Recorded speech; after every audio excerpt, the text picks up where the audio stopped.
नमस्कार।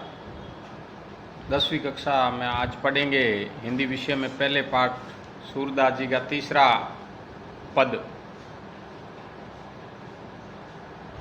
तीसरा पद है, हमारे हरि हारिल की लकड़ी, मन क्रम वचन नंद नंदन उर, ये दृढ़ करी पकड़ी, जागत सोवत स्वप्न दिवस निशी, कान कान जकरी, सुनत जोग लागत है ऐसो ज्यों करुई ककरी, सूत व्याधि हमको ले आए, दे की सुनी न करी, ये तो सूर तिन ही ले सौंपो, जिनके मन चकरी।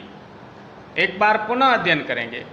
हमारे हरि हारिल की लकड़ी, मन वचन नंद नंदन उर, यह दृढ़ करी पकड़ी, जागत सोवत स्वप्न दिवस निशी, कान कान जकरी, सुनत जोग लागत है ऐसो ज्यों करुई ककरी, सूत व्याधि हमको ले आए, दे की सुनी न करी, ये तो सूर तिन ही ले सौंपो, जिनके मन चकरी। शब्दार्थ, हरि श्री कृष्ण के लिए शब्द आया है। हारिल एक पक्षी होता है जो हर समय अपने पंजों में लकड़ी को पकड़े हुए रहता है।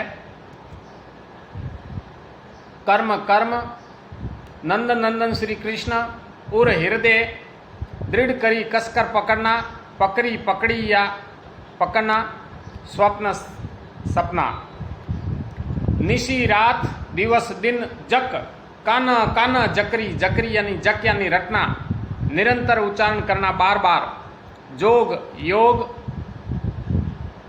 जोग तद्भव शब्द है, उसका तत्समय योग, करुई कड़वी, ककरी ककड़ी, व्याधि रोग,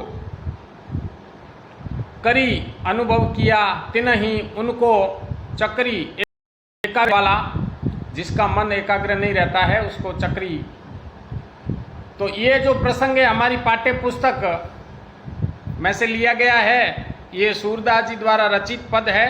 इसमें गोपियां उद्धव को उलाहना देती है, अर्थात योग को, जो उद्धव जी योग का संदेश देने के लिए आए थे, गोपियों ने उस योग के संदेश को कड़वी ककड़ी के समान बताया है। गोपियों और उद्धव के बीच में इस प्रकार का संवाद है जिसका वर्णन इस पद में किया गया है। व्याख्या, गोपियां कहती है, हे उद्धव, आप अपने ज्ञान उपदेशों के द्वारा हमारे मन को श्री कृष्ण से विमुख करने की व्यर्थ चेष्टा मत कीजिए, अर्थात व्यर्थ कोशिश मत करिए, क्योंकि श्री कृष्ण तो हमारे लिए हारिल पक्षी की लकड़ी के समान है। जिस प्रकार से हारिल पक्षी लकड़ी को पंजों में पकड़ करके रहता है, उसी प्रकार श्री कृष्ण भी हमारे मन से पल भर को अलग नहीं रहते हैं।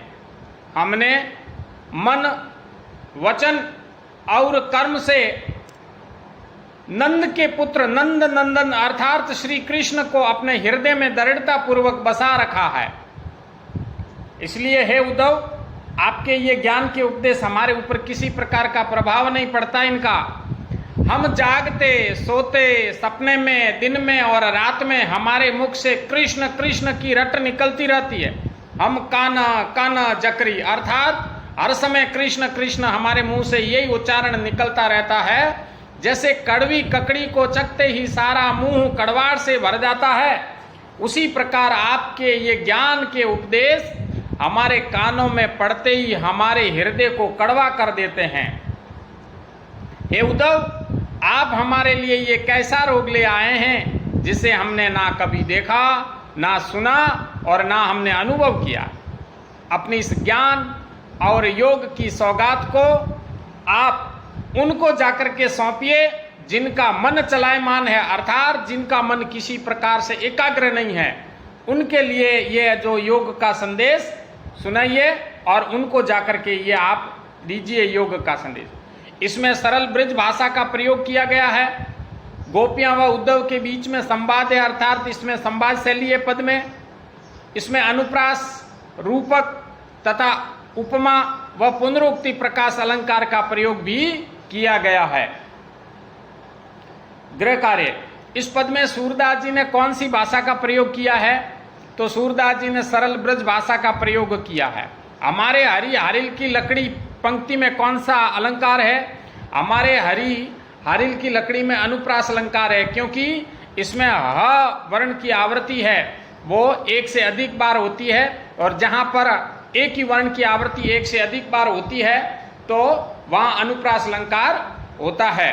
गोपियों ने कड़वी ककड़ी के समान किसको बताया है? गोपियों ने कड़वी ककड़ी के समान जो योग का संदेश था उसको कड़वी ककड़ी के समान बताया। कड़वी ककड़ी खाने से मुंह का स्वाद बिगड़ जाता है, उसी प्रकार गोपियां कहती है कि हे उद्धव, हमें बड़ी आशा थी कि कृष्ण मिलने के लिए आएंगे, लेकिन आप ये योग का संदेश जो लेकर के आए हो तो ये हमारे मन में एक प्रकार की इस प्रकार की भावना उत्पन्न हो गई है। हमारी जो आशा थी और हमारा जो धैर्य था वो भी जवाब दे गया है।